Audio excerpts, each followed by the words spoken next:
చంద్రబాబు నాయుడు 7-8 ఏళ్ల నుంచి శ్రమ పడుతున్నాడు ఇక్కడ. తను ఎట్లాగూ ఢీకొనలేడు కాబట్టి కాంగ్రెస్తోనే ఢీకొనాలే.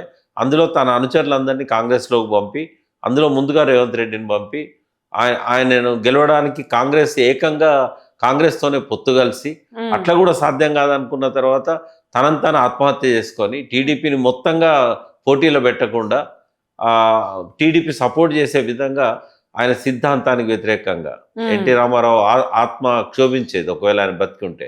ఎందుకంటే ఆయన పెట్టిందే కాంగ్రెస్కి వ్యతిరేకంగా. అటువంటి పార్టీని తీసుకొచ్చి కాంగ్రెస్ కంటగట్టి ఈయన తీసుకొచ్చి ఏకంగా పిసిసి సీట్లో కూర్చోబెట్టి, పిసిసి అధ్యక్షుని సీట్లో కూర్చోబెట్టి ఆయన శక్తి వంచన లేకుండా కృషి చేశాడు. బహుశా రెండోసారి అధికారంలోకి రావడానికి ఆంధ్రలో చంద్రబాబు నాయుడు ఎంత కష్టపడ్డాడో రేవంత్ రెడ్డిని కాంగ్రెస్లోకి తీసుకొచ్చి ఆయన ముఖ్యమంత్రిని చేయడానికి అంతకంటే 10 రెట్లు ఎక్కువ కష్టపడ్డాడు.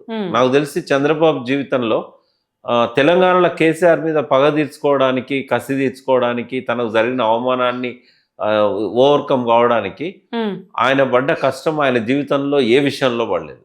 మొదటిసారి ముఖ్యమంత్రి కావడానికి పడలేదు, చివరిసారి మళ్ళీ అధికారంలోకి రావడానికి కూడా అంత కష్టపడలేదు. రేవంత్ రెడ్డి కోసం అంత కష్టపడ్డాడు. రేవంత్ రెడ్డి కోసమే కాదు, రేవంత్ రెడ్డిది అందులో ప్రధాన పాత్ర.